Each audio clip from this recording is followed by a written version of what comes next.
Welcome back to Spirit Talk. This is Chris Fleming. Our guest this month is a UFO and paranormal pioneer. Since an early age, his life has revolved around the paranormal. Now, the house he was raised in was haunted. His life was saved by an unseen force at age 3, and he had an out-of-body experience at age 6, seeing his first UFO when he was 10 years old. Now, over the years, he has written over 30 books on everything from rock music to the paranormal. He's had so many careers that even his own girlfriend doesn't know what he does for a living anymore. Please welcome to the show, Mr. Timothy Green Beckley. And you know, Chris, that was 5 girlfriends ago. You know, I'll have to have a talk to my assistant. Yeah, indeed. But yes, you know, you're right. I have been on the trail of the paranormal officially since 1964. Wow. I would have been about 14 or 15 years old. I went out and I bought a mimeograph machine. Now, I'm sure some people will have to look that up on Google it to find out what a mimeograph machine is. But basically, it was a stencil-driven device where you type the stencils up, you put it around an ink drum, and then when your mother wasn't looking, you poured in the ink. Because I tell you, the kitchen looked like a crime scene. Talk about ink splatter and fingerprints. I was finally removed to the back porch where it was only me and a photograph of Bozo the Clown that must have been up there since I was about 6 or 7. Oh, and even on a cold, wintry day, such as I'm having now, we would print a newsletter. We started out with, I think, 75 copies, and it was 10 pages. And before we sold out to a bigger publisher, Jim Mosley at Saucer News, it was up to 1,500 subscribers and 40 or 50 pages. Now, a mimeograph machine, you know, you printed it 1 page at a time, then you turned it over and printed the reverse side. And if you had 50 pages, you had to do it 50 times, 1,500 copies. I'm out of breath just thinking about that. Okay, then you had to collate them. All right, so we would get an ironing board out, put page 1 and 2 here, page 3, go around the room, zap, zap, zap, zap, zap. And then at the end, somebody, mainly me, or if I could coax my mother or somebody into putting a couple of staples in, then you had to put them in an envelope and take them to the post office. And all that for a subscription price of $2. But I think we've gone back in time. Since most everything is free on the internet, I was better off taking those $2 then, I think. It's all that blood and sweat. But I worked it up, you know. And over the years, I edited or published over 30 magazines, newsstand magazines, and with titles like Moped Action. Have you ever owned a moped? What kind of action can you get on a moped that goes 12 miles an hour? and we did soap opera magazines, sports magazines. One of my favorites was a magazine called Front Page Disasters. Now, every issue, including, you know, aircraft disasters and hurricanes and tornadoes and stuff, we had no budget, so we would get most of the photos for free from the Red Cross in exchange for a credit line, right? But every issue, behind the publisher's back, I would sneak in at least one paranormal article, like 20,000 soldiers disappear into cloud. That was World War I, where a brigade walked into the fog and was never seen again, and their bodies were never found. Something on the Bermuda Triangle. Whatever we could get in there. The Thresher was a submarine that went down, and some people thought it might have been a attack by a USO. And then, of course, I published the UFO publications. I had the UFO Review, which was the first and probably only official flying saucer newspaper. And it was distributed all over the country. We actually printed about 30,000 copies. I'm talking about printing, guys. You remember what printing is? Okay, we printed 30,000 copies. And then I was published by a big New York City, hired by a New York City publisher to put out a magazine called UFO Universe. And that lasted for 11 years until the magazine market went short, just like the stock market. And that was the end of the pretty much the publishing business. But, you know, I do my own podcast, which is exploring the bizarre. And I put all the videos and audios up on YouTube. It's Mr. UFO's Secret Files, and there's about 70 different shows up there. I travel around the country with my video camera, and it's uncensored and unedited, believe me. But we have some very good interviews up there. And, of course, I'm still the king of UFO and paranormal publishing. We have about 230 titles on Amazon. If you go there and just type in my name, Timothy Beckley, I've attached it to all the books. Not only that, I can't say that I've written those, but I've co-authored some of them, and I'm the editor-in-chief. So that's the easiest way to find anything. You'll find authors like Brad Steiger, Sean Castile, T. Lomsink Rampa, Brinsley Laporte Trench. And, you know, I'm semi-retired, and I still put out 4 or 5 new titles a month. You know, that's amazing, Tim. I remember back in the 90s when you and I used to speak, and That's just right. before I published my own magazine, you were doing like the Commander X and Men in Black books Was and Black Projects. was your magazine called Unknown? That's correct. Unknown magazine. Look at the memory. You know, somebody just did an interview with me. There's actually a magazine out called Digest Enthusiast. It's about the publishing business, but it centers mainly on digest. And they did like a 14-page interview with me about the history of paranormal publishing. I had at one time, and I might still have them in carton somewhere, just about every semi-professional and professional magazine that ever hit the newsstand. And there were quite a few over the years. I mean, we think of Fate magazine being the longest lasting publications, but there was Exploring the Unknown, there was Beyond Reality, there was Occult magazine. I did a bunch of them, like Angels and Aliens and things along that line. Now, of course, there are hardly any magazines of this type available, although 14 Times from England you can still find at Barnes and Noble. And an occasional, like Time Life magazine special, which isn't anything special really, but it's nice and glossy, and if you're just getting into these subjects, it looks good on your coffee table. Right. I don't know if you remember, Tim, as I did some of the design work for a couple of your books. Absolutely. Of course I remember. Teleportation was one of them. And do you remember any of the others? I think it was the Men in Black Commander X projects or something. I remember there was the alien gray on the front. Oh, yes. And there was like the red, white, and black, which was really cool. And indeed. And your magazine was big, thick, and glossy. And you could buy it on the newsstand, at least in one newsstand that I knew of. Yeah, Tower Records used to carry it. Yeah. Well, all those places are gone. Too. There's no place to sell a magazine anymore. I know. The only place, and this is where I would find your magazine, in Greenwich Village, there's a place called the Gem Spa. It's been there since God knows when. It's supposed to have the best egg cream in New York, which you could dispute. And it's gone through God knows how many, owners. And they still, if you're going to find a magazine outside of Barnes & Noble, you would find it there. In fact, I usually go there to buy my 14 Times because it's on sale maybe 2 weeks before you can find it in Barnes & Noble. So I've kept going, though. You know, like I say. Yeah, I see that. I've checked out your website, too. I'm semi-retired, but if you give up, it's like David Bowie, right, who I had met years ago. And he actually interviewed me for one of his books. I'm in his book, Bowie, which he co-authored or wrote with, someone about 5 or 6 years ago, because I ran the New York School of Occult Arts and Sciences, and we had a mutual friend, Wally Elmlark, who was this very spectacular, dressed with all kinds of glitter and glam and silver jewelry and stuff. She was the White Witch of New York, and Bowie was very much into occultism at that time. In fact, if you Google Tim Beckley, David Bowie, you'll find I know a couple of articles that I've written on David, and how he actually had a bout with the devil. He actually claims that this house that he was going to buy just outside of Los Angeles had a spirit in the swimming pool, and the swimming pool would bubble over.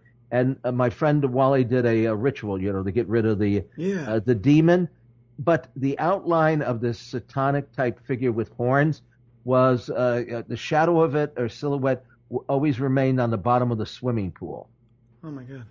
But he was very much into UFOs. I mean, this stuff about Ziggy Stardust and the Spiders from Mars.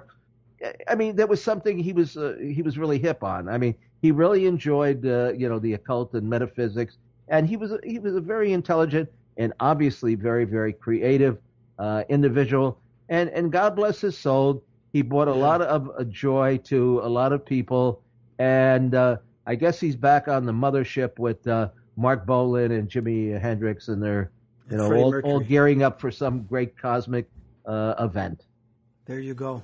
There you go. You just brought up, dealing with the occult and everything like that, and I want to touch on this subject matter, and we'll talk about a few other things too, is the occult and the Illuminati dealing in today's government. What can you tell us about that? What do you know about that? Well, I can't say that I'm privy to any deep, dark secrets. I'm no Alex Jones. And, I don't know as if there is my own way of thinking, the government isn't going to help you too much. I mean, and there probably are individuals that get together, but do they actually plot against humankind per se, or do they just plot so that everything comes out in their favor? If you want to call that the Illuminati of the New World Order, well, we're surrounded by many people that are like that. Just look at our politicians today. Regardless of what side of the aisle your taste may be, it's all what do they call it? A dog and pony show. Mm-hmm. And that's my feeling on this. Is there some grand attempt to do humanity in? Yeah, by many individuals, but I don't know necessarily if they're doing this collectively. Do they meet at the Bohemian Grove and worship the owl that supposedly represents Satan? Looks like they do, right? Because we've seen some videos of them doing that, but it also makes them look like fools. So I don't know. I mean, to imagine Henry Kissinger in a robe bowing down and kissing the butt of an owl, that might have some pictorial value to it, I would guess, right? Well, what do you think? I mean, you think there's anything to when you deal with the fallen and the Great Flood with some of the giants and the Nephilim?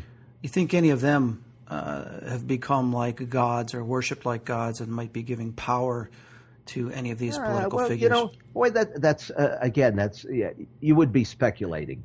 I mean, you can, and I bet you have had on guests that will spin some very incredible stories. I don't claim to be that kind of a spin type of researcher. I'm pretty much a journalist. I mean, that's kind of how I look at myself and my involvement in this. I give the people the opportunity to put their own foot in their mouth, or to bet, or to put their best foot forward, whichever may be the case. And then I leave it up to my magazine and my book readers to decide for themselves, as well as the people that may be listening to my podcast or watching my Mr. UFO Secret Files YouTube channel. We've got the guests, and they are usually very intellectual. Some of them are very entertaining, and it's up to you, Chris Fleming, and the audience to decide what they want to believe and what they don't want to believe. That actually, is the name of my my little organization here, Inner Light. And we all have a different inner light. And I've never believed in forcing my beliefs down somebody else's throat, nor do I believe that somebody should come knocking on my door early on Sunday morning telling me what the Bible says, because we could sit here all day and debate what the Bible says, and we don't know what the Bible says because it's been translated and retranslated many, many times. So I'm more interested in, I watch the Ancient Aliens and Ancient Astronauts, and, I've got Eric von Daniken's book, and I know Giorgio with the wild hair, and all, but, I'm more interested in what happened last week than I am in what happened 2,000 years ago. But, one thing that I really am fascinated with, in fact, when I get off of the interview here tonight, I go to the History Channel, and one of my favorite programs is The Curse of Oak Island. I haven't seen that. Well, Oak Island is, I don't know if you're familiar with it or not, but it's a very mysterious place, and there is supposedly a vast treasure buried there. It's up in Canada off of Newfoundland. It's a kind of an isolated island.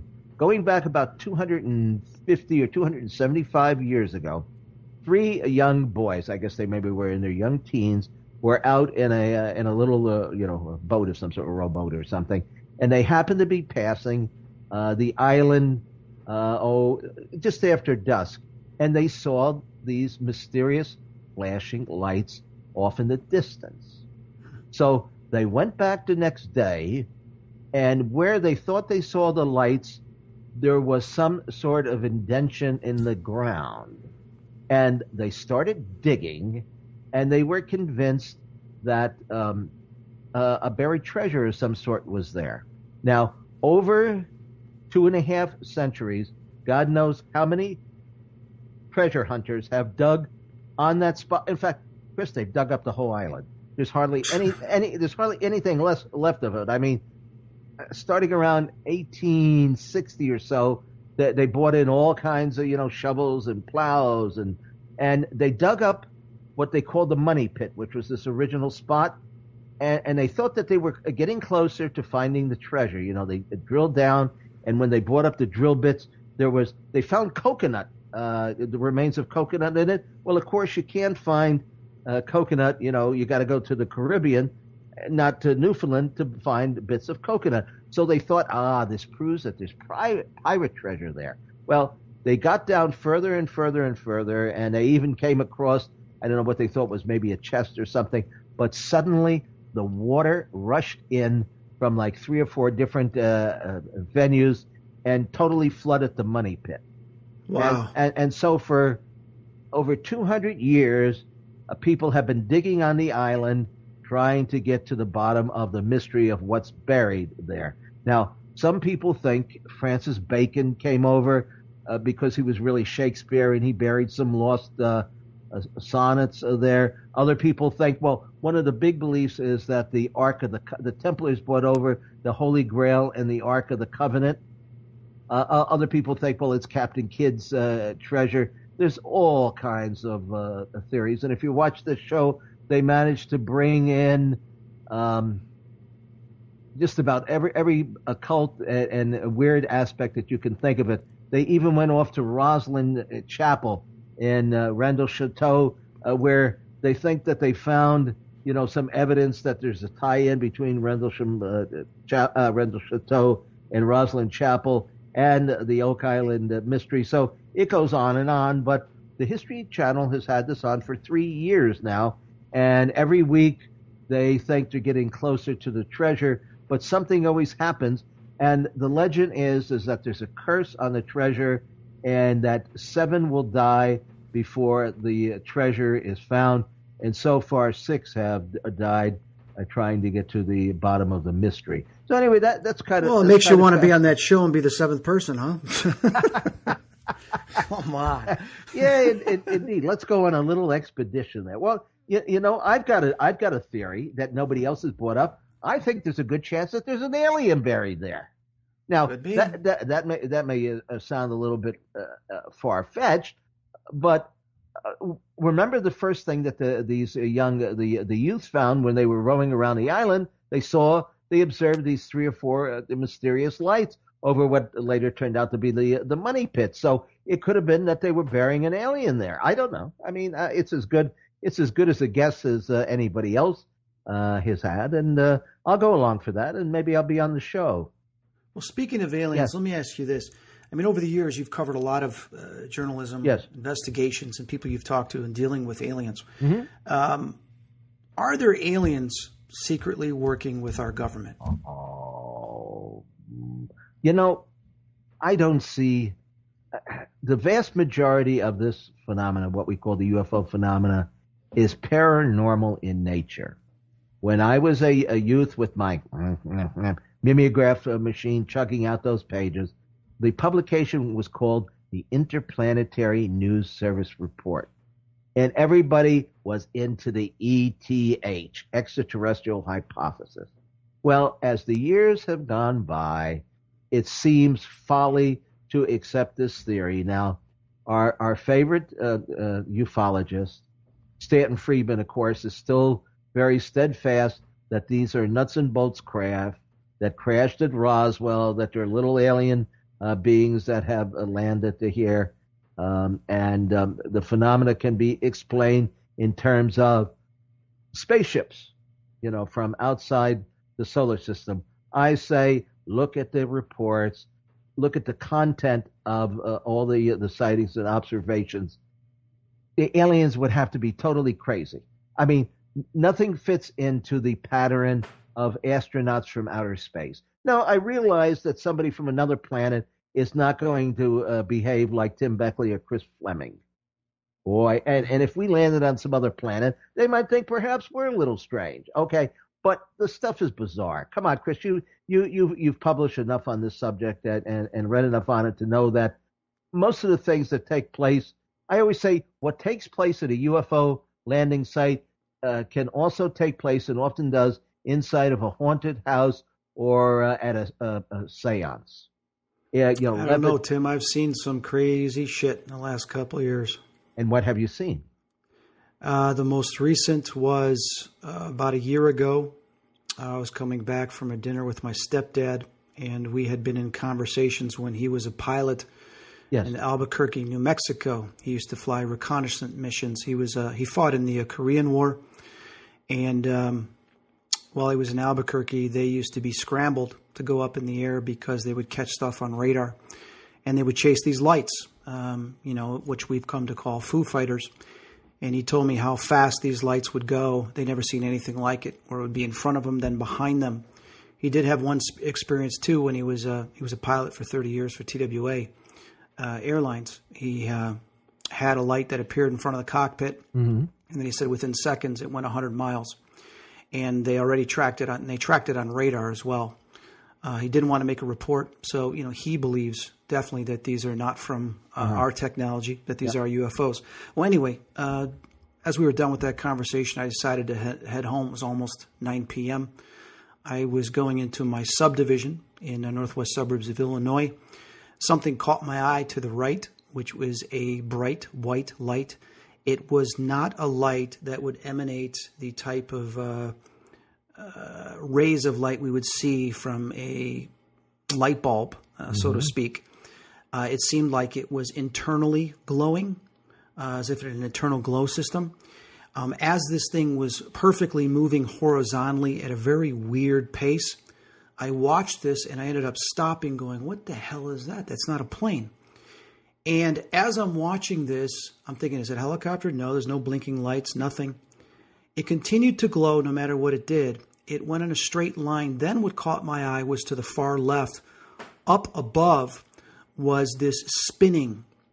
I started seeing this spinning as if a cloud was spinning, but yet there was no clouds in the sky. The moon was very bright because it was a clear sky, so there was that charcoal gray throughout the whole sky.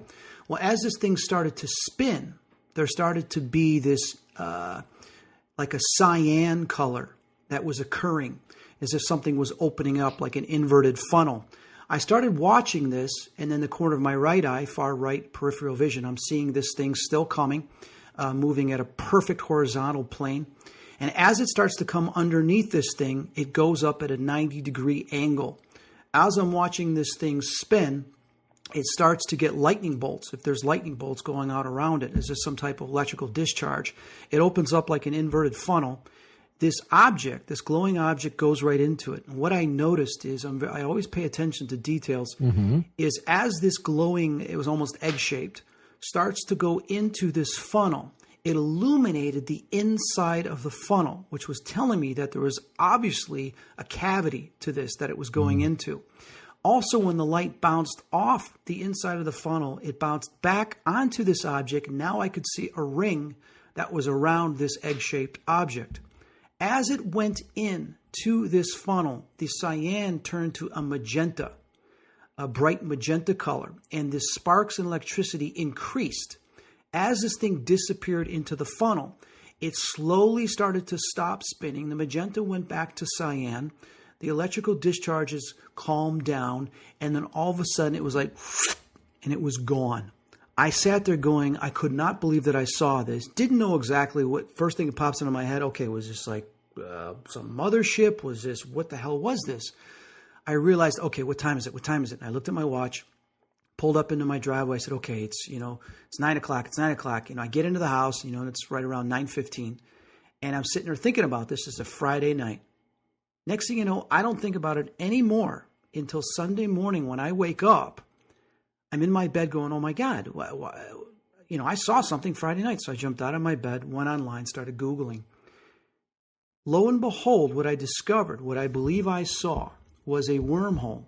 Mm-hmm. And in looking up the term wormhole, saw images, even though they may be science fiction and this and that, yes, looked identical to what I saw. Mm-hmm. Now here's something even more interesting. There's what is the name of it? Spirit Science. Is somehow I came across a video in Spirit Science that talked about dimensions. Yes. And they said they believe that accessing dimensions, you access dimensions at a 90-degree angle. I was blown away that because this thing was moving horizontal, then went straight up, which is a 90-degree angle. So for me, I was like, I just witnessed a portal, a wormhole that took this craft somewhere else. So for me, there's no way I believe that we have that technology. Oh, I would doubt that. Although I do believe that some of the early UFO crash cases may have represented German and Nazi technology. Sure. In fact, I do believe that if the Roswell case is legitimate and something actually crashed there, the government has gone out of the way to have people, if you're going to accept the fact that it was an object, you should believe it was from another planet. I mean, this has always been the ideology fostered by even the major UFO groups like NICAP, which it turned out was infiltrated by the CIA.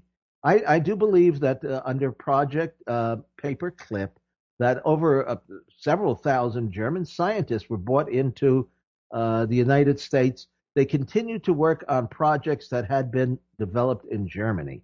Now, going back as far as 1920, the Germans were very much into the occult, and they had a team of, I think it was 7 or 9 women who actually went into a trance-like state and channeled information. Well, I've seen some of the information. I've seen some of the drawings that that have been published. Now, unless the drawings have been doctored or fake years later, the objects that they drew look identical to some of the early spacecraft that George Adamski, the somewhat controversial contactee, took pictures of. But also, too, in a lot of these early cases, the UFO pilots spoke German or spoke with a German accent. They were very Aryan-looking. I remember remember George Adamski supposedly met Orthon, blue eyes, blonde hair. And here's something that most people... Nordics, they call them the Nordics or the Pleiades or something? Yeah, Nordics, yes. Okay, well, here's one thing that most people don't realize.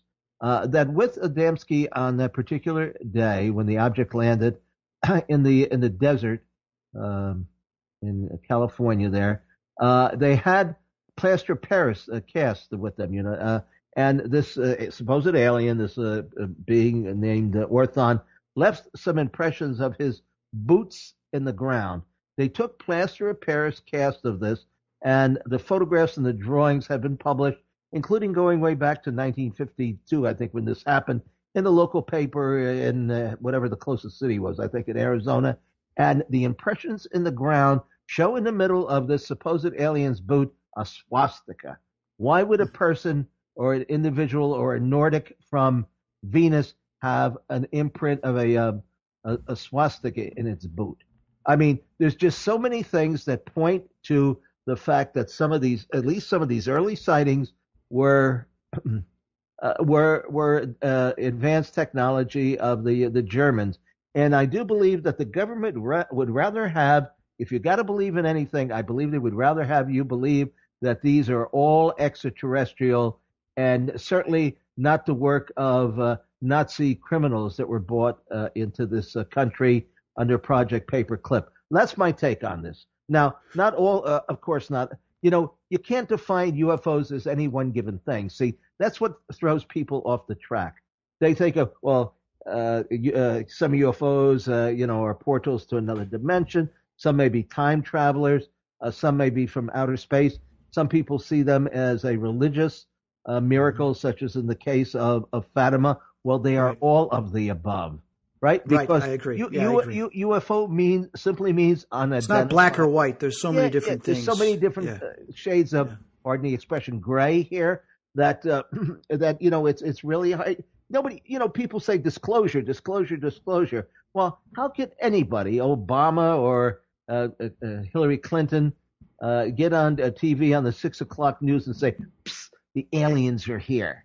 People, first of all, are going to laugh them out of politics, which maybe some of them should be, right? And it's not going to be accepted. We know for a fact that if a politician seems to get onto the UFO bandwagon, they start to lose brownie points, right? Because especially the press, it's like somebody has told the press to ridicule the subject. Most of the people in the press don't know anything about the subject. Why does every UFO news story have to end with a gag? Ha ha ha! I agree. It just doesn't make any sense. So will we ever see disclosure? I don't think so. Because how could anybody go on? Obama, you think he's been clued in on any of this? Absolutely not. If there's anybody in the government or in the military who knows anything about this, most of them, I do believe, perhaps are long since deceased. And if there are some people in the military who are keen on this, it's a personal interest.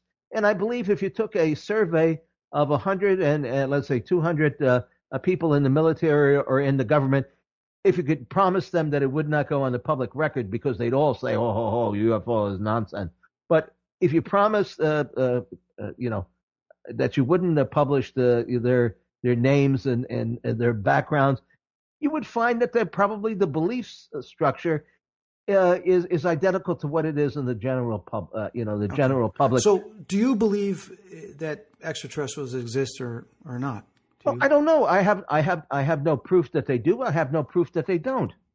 Okay. I mean, what is our actual proof? Now, you asked me, do I believe that the aliens are walking amongst us? Well, now in a lot of these cases, they are, like you say, Nordics or very human looking, and they certainly could disguise themselves as Earthlings. We also know that not only the beings, but the objects have the ability to shapeshift.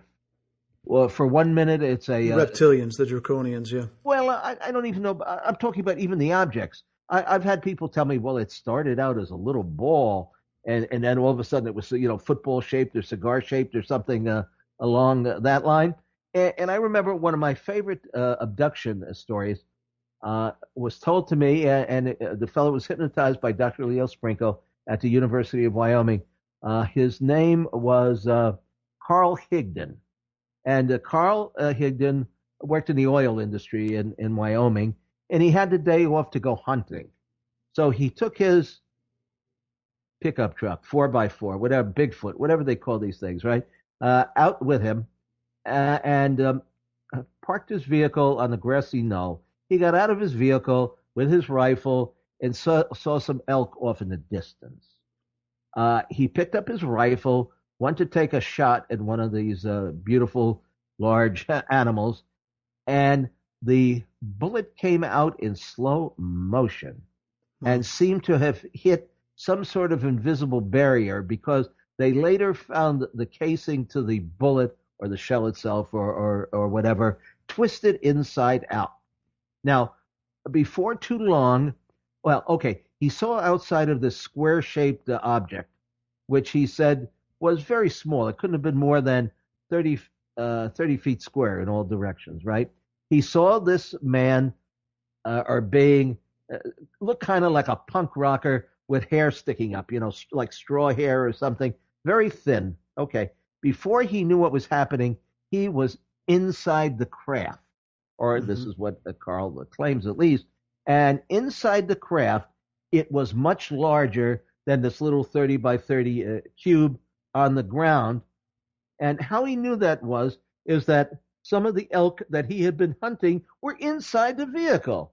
They were in cages or something inside the vehicle, and it was a different craft than what he saw on the ground. Now, Carl was taken, he says, to some other place. We don't know where, but he went into a structure or a building that was very similar to the Seattle World's Fair Space Needle.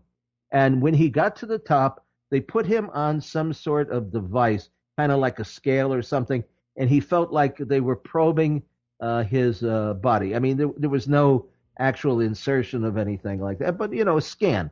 Okay, Right. And he looked out what he would best describe as a window, and he could see beings on a sidewalk that was moving, kind of like a one of these things like at the airport. You get on with your bag and you move faster than if you were walking, right?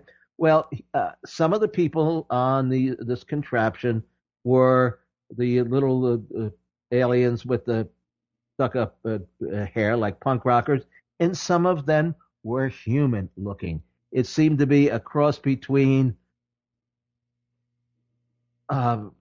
aliens, let's say aliens. I call them the ultra-terrestrials because we don't really know where they come from, or the ultra-terrestrials and human type beings. Okay, so after he was on the device, and I don't know, they had some conversation with him, probably telepathically, he found himself back inside the craft and over his vehicle. Well, you know what these little sneaky suckers did? They took the truck he was in and they teleported it into a wooded area where he was unable to drive out. He had to call the sheriff, and the sheriff had to bring in a couple of tow trucks and put like logs down because the soil was very, very soft. And when they got him out of there, he had like burns on his face, like Wow. The fellow in Close Encounters there. He had burns on his face, and they took him to the hospital and kept him there for a day or two, and they examined him, and he had some problem with spots on his kidneys. And one of the things that the x-rays showed is that the spot had disappeared. And so to me, that's one of the best abduction stories, because you've got the bullet that was twisted inside out. You've got the vehicle being teleported back into a marshy area where it would apparently have been impossible. Well, there were no tire marks. So, how would he have driven it back there, I don't know. To me, that's a story that's very well documented. So something happened. But can we say that he went to another planet? It doesn't seem very likely. And of course, if you followed some of the stories in the literature, you will realize, and I'm sure your listeners are hip on this, is that a lot of what happens in fairy lore and in the paranormal are pretty identical to what you see in a UFO landing or a UFO encounter. It's just been modernized to kind of suit our taste. So the question is, are there aliens here? Well, I don't know how you define them, but I do believe that some people may have been reincarnated here, perhaps like David Bowie, although that could be just a fantasy. But I think it's possible that they are walking amongst us. But who is to say exactly who they are? Maybe they don't even realize it. People ask me, of course, I've had experiences, Chris, with the Men in Black. I took probably the only photograph of a I remember the photo. Yeah, and it's UFO hunters talking about it, and it's been published all over the place, and you can Google, Tim Beckley and Men in Black and so forth. What's your take on the Men in Black? Oh, okay. Well, people ask me that. Do I think that they are government agents? Yes, some of them could well be. I mean, they certainly look like Secret Service types or FBI or something like that. Very clean shaven, well groomed, black suits, black tie. Give them a Ray-Ban, and they're all set. But again, on the other hand, we know that some of these individuals have mystical powers. They can disappear in front of you. They can levitate objects. They can do almost magical things. So what are these individuals? Well, I think that they are zombies.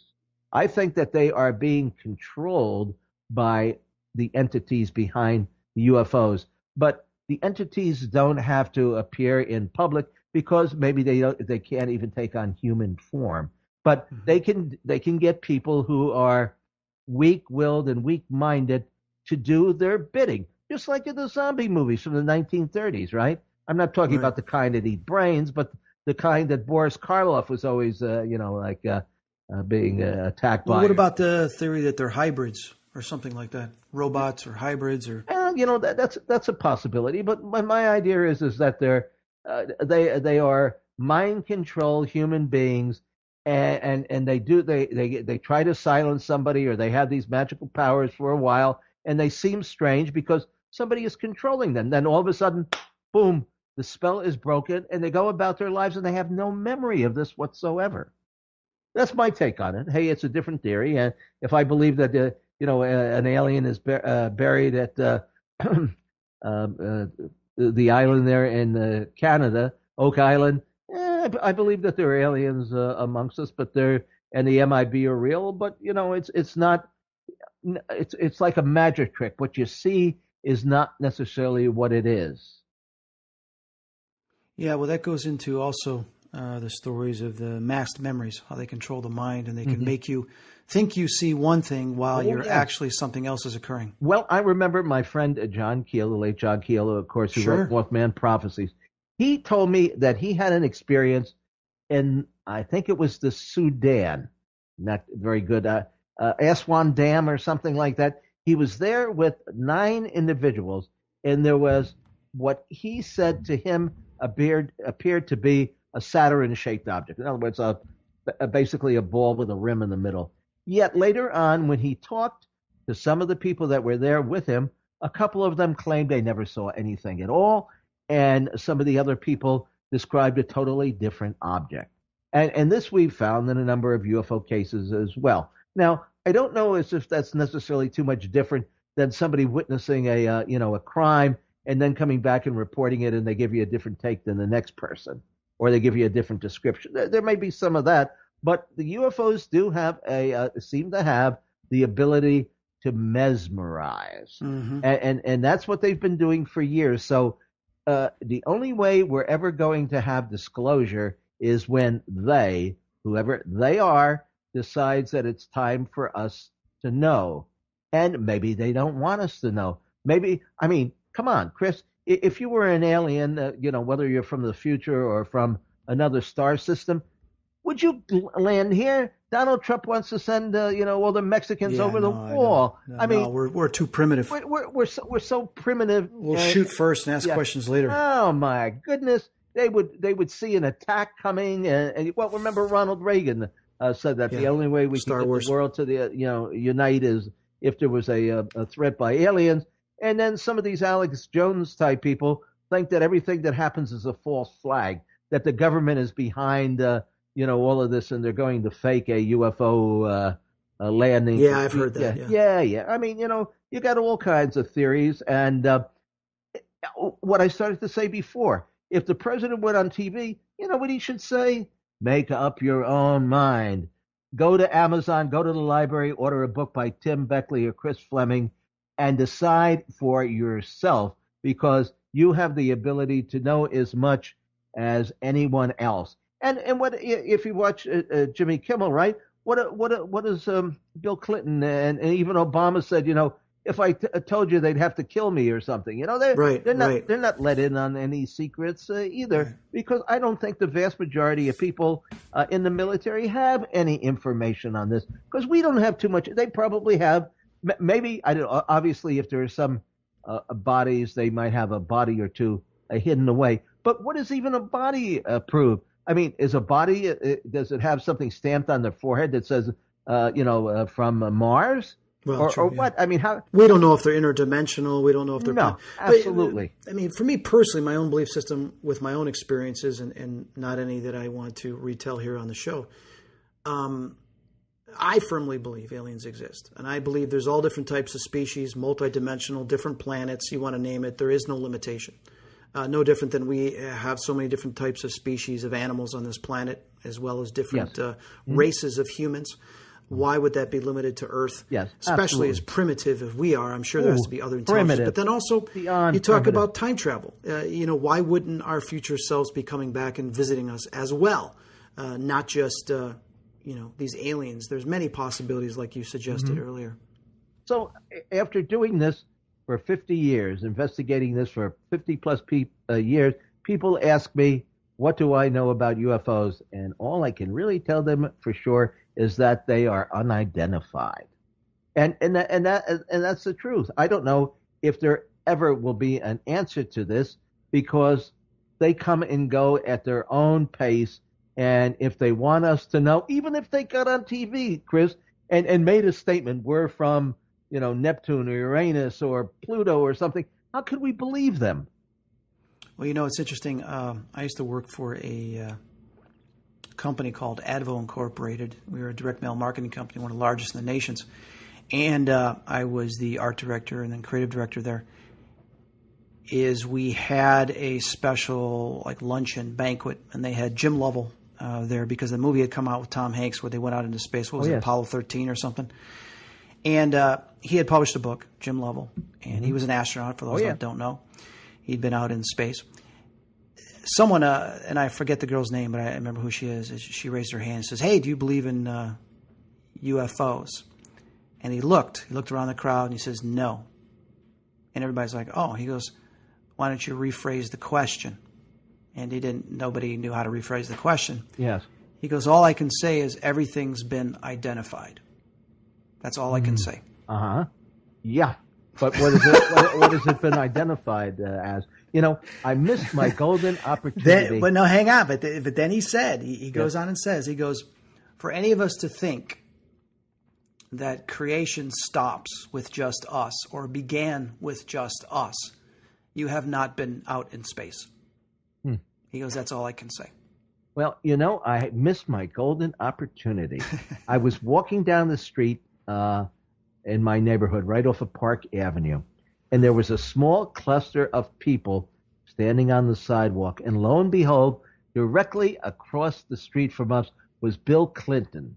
Now, I thought he was coming down, he was in an embassy or something. It turned out it was a restaurant. He was meeting with the head of some small European government, and they happened to have the only restaurant probably in the United States devoted to this kind of food. I don't know, pizza, it wasn't anything glamorous.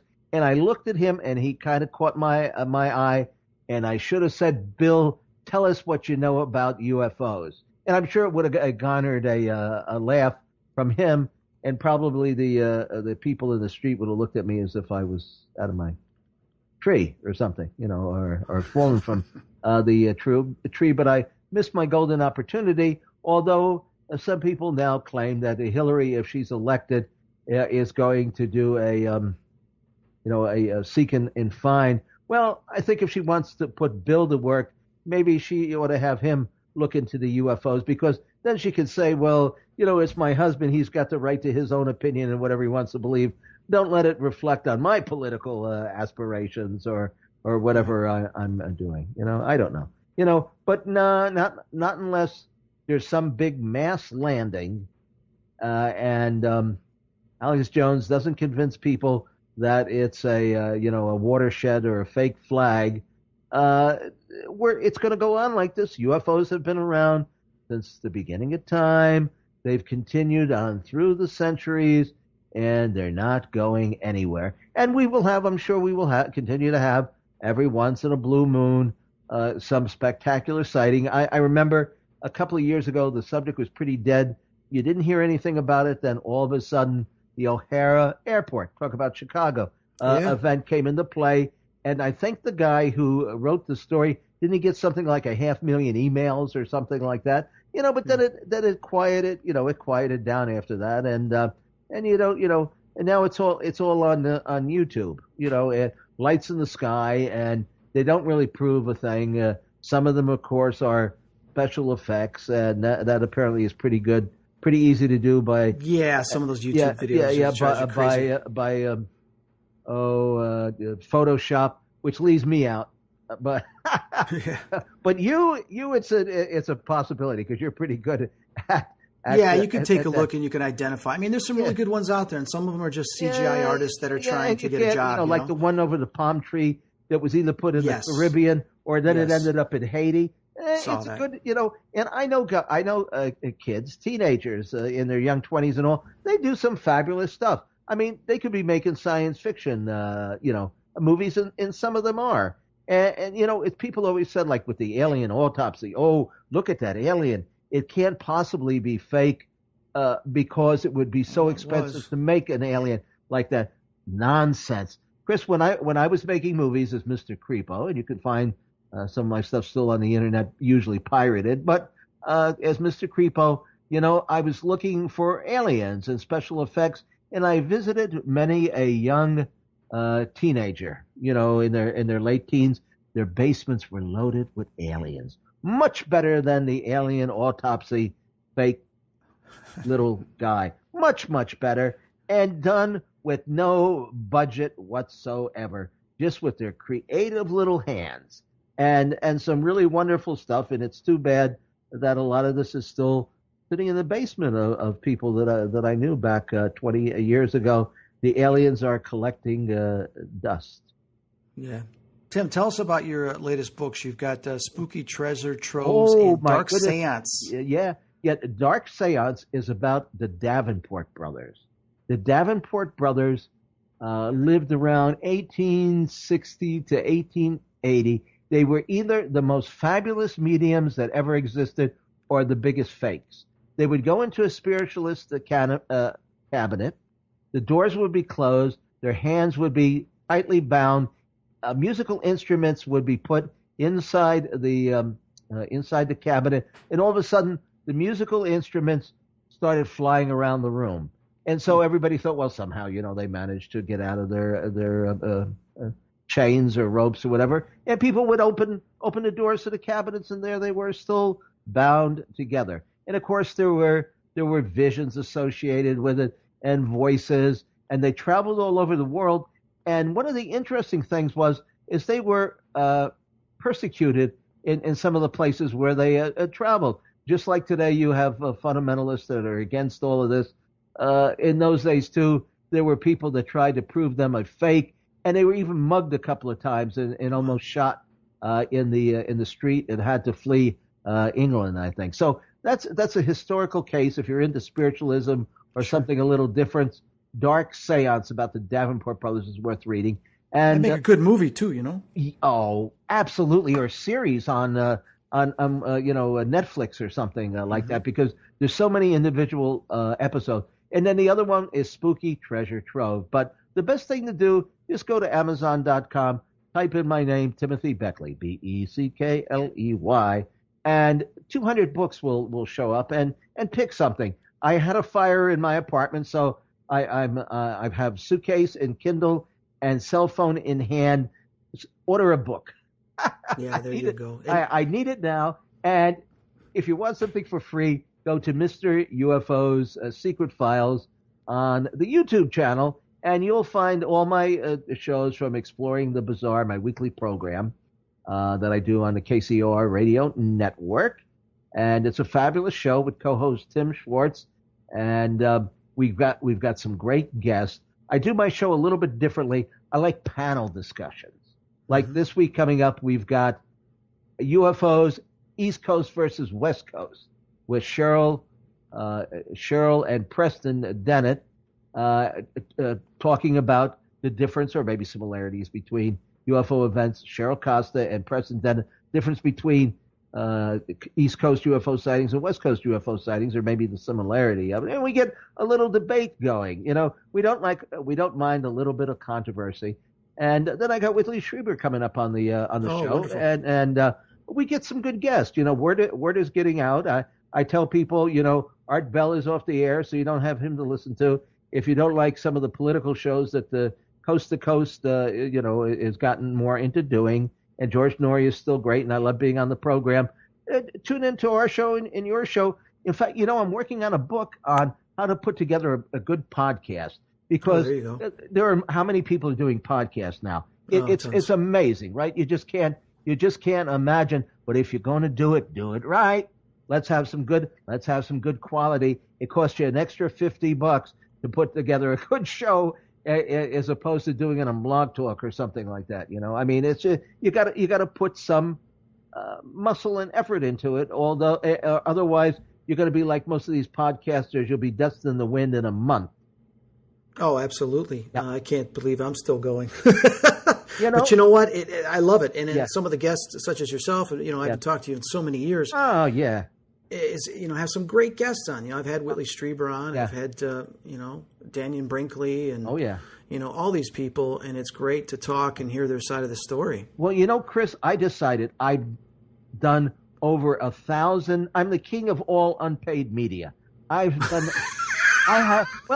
even coast to coast, I got three of my authors on in 1 week or 10 days or something like that. Wow. I've been booking guests going back to the Long John show, because when I call a producer, they know I got somebody good, Oh, yeah. And some people are listening to the show now and taking, calling some of the guests, which is good. I got Paul Eno on. I don't know if you had him on the show. He's fabulous. And we've got Alan Greenfield, absolutely hysterical. Adam Go Rightly. I mean, we got some regulars, and then I always try to find somebody new. Let's not have the same people on all the time. Right. Because, I've always had new people. Oh, because there are so many people out there, and they're good. You just got to take, once in a while, you got to take a chance, and you find some gems. Absolutely. Well, Tim, I want to thank you for being on the show. Everybody listening, please check out his website, www.conspiracyjournal.com. Also, his latest books on Amazon, Spooky Treasure Troves. Oh, my, and yes. Dark Seance. And then he's got his YouTube channel, Mr. UFO's Secret Files. Keep me busy. I'm semi-retired. I'm down to doing 4 new books a month. Down to 4 books a month.